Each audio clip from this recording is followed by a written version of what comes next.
こんにちは、近藤美蔵です。先日 Vlog で糖質制限を行ったメリットとして直感力が上がったことをお伝えしていますが、その理由も含めて現代人の第六感が衰えたことについて考えられる3つの理由と霊能力を引き上げる秘訣について今日はお話ししてみたいと思います。このチャンネルは皆さんが次なる次元へスムーズに移行するサポートを目的として配信しています。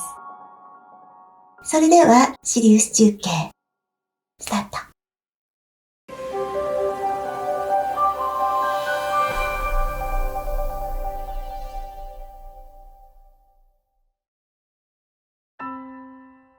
古代の人々は現代人よりも第六感が発達して見えないものを見たり聞こえないものを聞いたり未来を予測する力などを持っていたと言われています。では、現代人はなぜ第六感が衰えてしまったのでしょうか。まず言えるのは、人間を含む生命体は使う必要のある機能が発達して使う必要のない機能が退化するため、使う必要がなくなったことで第六感は退化していったと考えられます。その要因として私が考える主な3つの要素は次になります。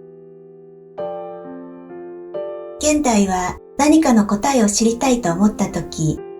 スマホやパソコンをググればすぐに答えが見つかるため、自分の頭で考えたり、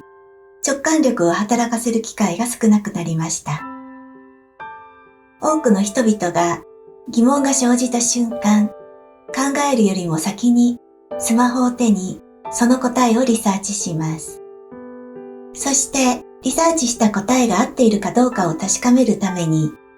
自分で判断することよりもさらに答えをリサーチすることを優先してしまいます。例えば天気予報の情報がない時代の人々は大気の流れや空気、風や湿度などから直感を使って天気を予測していました。天気一つにおいても、日々の生活や自然の脅威から身を守るために直感を働かせる必要があったということです。現代はテクノロジーの発達とともに答えはいつでもネット上にあり、思考を使う必要のない世界になってきました。このままでは今後の未来人の脳の大きさは現代人よりもさらに小さくなって脳の機能の衰えとともに第六感も失われていくかもしれません。人々が安心して食料を手にすることができるようになったのはこの十数年のことで、人類の歴史は飢餓の歴史と言えるほど多くの人々が十分な栄養を摂取することができていませんでした。それでも第六感が発達していた理由はなぜでしょうか。考えられるのは飢餓によって第六感が養われていたのではないかということ。例えば日本においても戦中戦後を経験してきた人は今の若い世代の人たちよりも心身が強くハングリーなパワーと鋭い洞察力を持っています。飢えを経験したことで強く生きようとする生命力が養われてきたと考えられます。私は糖質制限とともに1日1食で16時間食べ物を口にしないオートファジーを長く行っていますが、次第に心身が強く健康になり、直感力の精度も上がってきたことを感じています。例えば断食を行うことで、霊能力が開かれる話を耳にしたことがあると思います。日本でも古来から山にこもって断食をしたり、千日解放業のように心身を限界まで追い詰めて、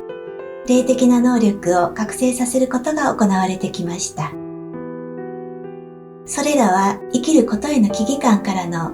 心身の目覚めと言えるのではないでしょうか。飽食の時代とも言われる現代。栄養が行き届いて元気であるはずの現代人ですが、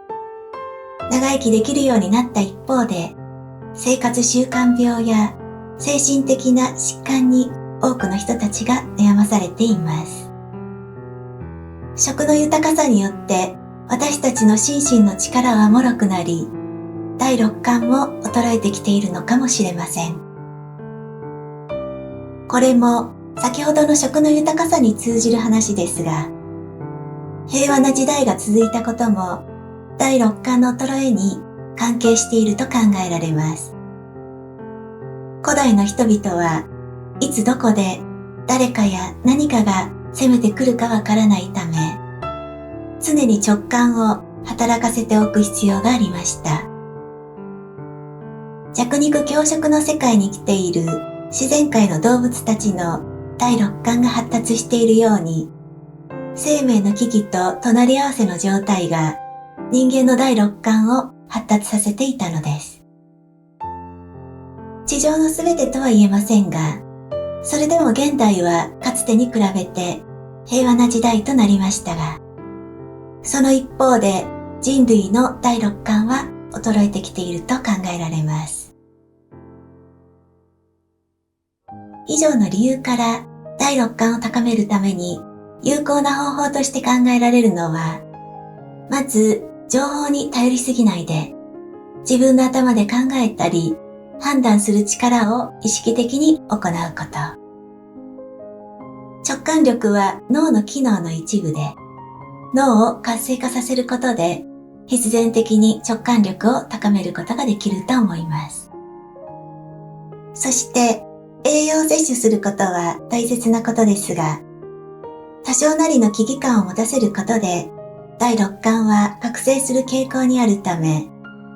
定期的なファスティングやオートファジーなどの空腹を感じる時間を作ってみること。また、第六感は通常と違う特殊な環境下で覚醒しやすい傾向にあるので、時々心身に変化をもたらすような体験をしてみるのも良いと思います。例えば、肉体的に少し厳しいと感じる山を登ってみたり、もうダメだと思うくらいに運動してみたり、ポイントは心身をギリギリまで追い込むこと。火事場の馬鹿力という言葉がありますが、人間は追い詰められたり、限界や危機感を感じる状況下で眠っていた能力を呼び覚ますことができるからです。そういう意味でも、アラ行は霊能力開発に有効と言えると思います。その他には大自然の中に数日こもって情報をシャットアウトしてみたり、またコロナの時代には難しいかもしれませんが、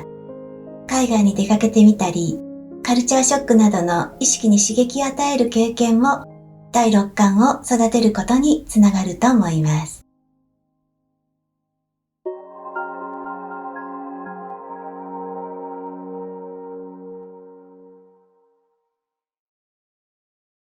以上です。時代の変化とともに第六感が衰えてきている私たちですが、世紀末とも言えるこれからの時代を超えていくためにも、眠っていた第六感を再び呼び覚まして、本来の力を発揮することが必要であると思っています。このチャンネルは皆さんの第六感を開くサポートとして発信を行っていますので、今後も継続して発信を続けていきたいと思います。それでは最後までご視聴ありがとうございました。シリウス中継を終わります。